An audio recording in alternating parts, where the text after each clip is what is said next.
Hyderabad city కొన్ని దశాబ్దాలుగా ప్రశాంతంగా ఉంది. ఏ మత ఘర్షణ లేవు, ఏ కర్ఫ్యూలు లేవు, ఏ 144 సెక్షన్ లేవు. గతంలో ఒక 20-25 ఏళ్ల క్రితం హైదరాబాద్ లో నిరంతరం కర్ఫ్యూలు, గొడవలు వాతావరణం ఈరోజు హైదరాబాద్ లో గత 25-30 ఏళ్ల క్రితం ఉన్నటువంటి పరిస్థితులు తిరిగి పునరుద్ధరించడానికి, తిరిగి అట్లాంటి పరిస్థితి తీసుకురావడానికి రకరకాల ప్రయత్నాలు జరుగుతున్నాయి. ప్రత్యేకంగా పండుగలు జరుగుతున్న సందర్భంగా వాటిని ఒక బల ప్రదర్శన కింద మార్చి ఆ సందర్భంగా రెచ్చగొట్టే ప్రయత్నాలు చేయడం ద్వారా హిందూ ముస్లిం ఘర్షణలు సృష్టించే ప్రయత్నాలు జరుగుతున్నాయి.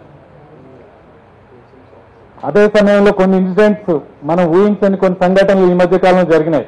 హైదరాబాద్ సిటీలోనే కొన్ని టెంపుల్స్ మీద దాడులు జరిగి విగ్రహాలు పగలగొట్టినటువంటి ఘటనలు జరిగాయి. ఒక 3 నెలల క్రితం ఓల్డ్ సిటీ రక్షాపురంలో ఒక టెంపుల్ మీద దాడి జరిగి అక్కడ ఒక విగ్రహం ధ్వంసమైంది.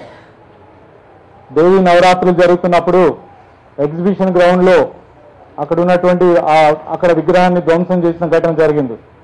ఇట్లాగే సికింద్రాబాద్ లో ముత్యాలమ్మ టెంపుల్ మీద జరిగిన దాడి, అవన్నీ మనకు CCTV కెమెరాల్లో వచ్చినటువంటి అందరికీ మనం చూసాం.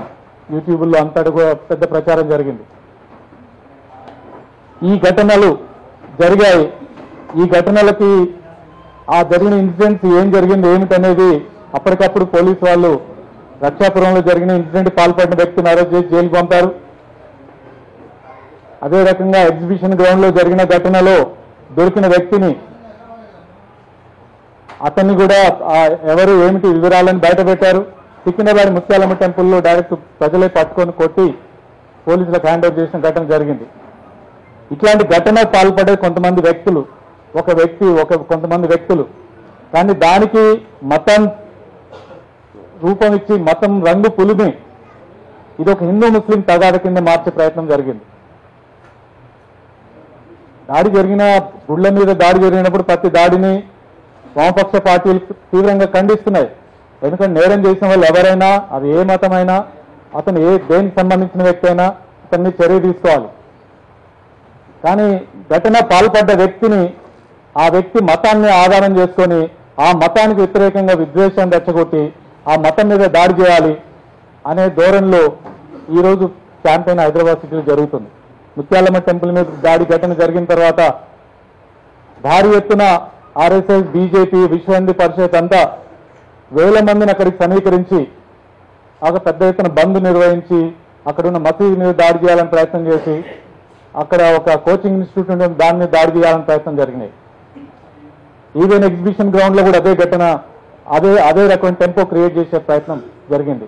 అంటే సిటీలో ఇప్పుడున్న ప్రశాంత వాతావరణాన్ని దాన్ని దెబ్బతీసి మతపూరితమైన చేసి ఆ రకంగా ప్రజల్ని డివైడ్ చేసే ప్రయత్నం జరిగింది. అందుకని ఇటువంటి ఘటనలు ఈరోజు నగరంలో జరుగుతున్నాయి. అందుకని దీన్ని అయితే ప్రజల్లో ఎక్కడ కూడా ఇన్ని ఘటనలు జరుగుతున్నా ఆ ఘటనల సందర్భంగా ప్రజల్లో హిందూ ముస్లిం తగాద కింద మారలేదు. హిందూ ముస్లిం తగాద కింద ఎవరు ప్రజలు స్పందించలేదు. రక్షాపురంలో జరిగిన ఘటన ఆ టెంపుల్ చుట్టూ ఉందంతా ముస్లిం ఫ్యామిలీసే, కానీ అక్కడ చిన్న ఇన్సిడెంట్ కూడా జరగలేదు. స్థానికంగా ఎలాంటి ఘర్షణ కానీ ఇన్సిడెంట్ కానీ లేదు. సికింద్రాబాద్ కూడా అదే పరిస్థితి. స్థానికంగా ప్రజల్లో హిందూ ముస్లిం కలిసి ఉన్నటువంటి పరిస్థితే, కానీ బయట నుంచి సమీకరించి పొలిటికల్ గా మోటివేట్ చేసి దాన్ని ఒక హిందూ ముస్లిం తగాద కింద మార్చే ప్రయత్నం జరుగుతుంది. అందుకని ఇవి ఈరోజు నగరంలో రాబోయే రోజుల్లో ఇంకా మరింత పెరిగే పరిస్థితులు చూస్తున్నాం. తెలంగాణలో ఆదిలాబాద్ జిల్లాలో జైనూర్లో జరిగిన ఘటనని అడ్డం పెట్టుకుని అక్కడ ఆదిలాబాద్ లో కొన్ని నెలల పాటు ఇంటర్నెట్ బంద్ అయింది. కొద్ది రోజుల పాటు అక్కడ కర్ఫ్యూ పెట్టారు, 144 సెక్షన్ పెట్టారు. ఈ రకంగా ఇన్సిడెంట్ కి ఉపయోగించుకొని హిందూ ముస్లిం తగాద కింద దాన్ని మార్చే జరుగుతున్నాయి. హైదరాబాద్ సిటీలో దానికి ఇంకెక్కువ అవకాశం ఉంది. కానీ ప్రజలు గతం నుంచి కూడా హైదరాబాద్ లో ఇట్లాంటి అనేక ఘటనలు చూస్తున్నారు కాబట్టి దాన్ని స్పందించట్లేదు. ప్రశాంతంగా ఉంటున్నారు, కలిసిమెలిసి ఉంటున్నారు.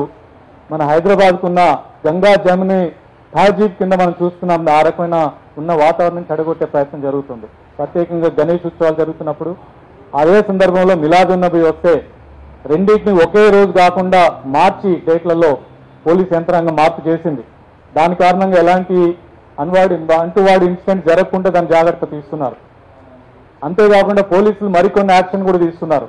ఇట్లాంటి మత ప్రదర్శనలు జరుగుతున్నప్పుడు ఈ డీజేలు పెట్టుకోవడం, హై సౌండ్ పెట్టడం వల్ల అసలు అన్కంట్రోలబుల్ గా యూత్ మారిపోతుంది. ఆ ర్యాలీ సందర్భంగా పోలీసు వచ్చి మీ ర్యాలీ ఇలా వెళ్ళవద్దు, ఇంకో రూట్లో వెళ్ళాలంటే వినే పరిస్థితి లేదు.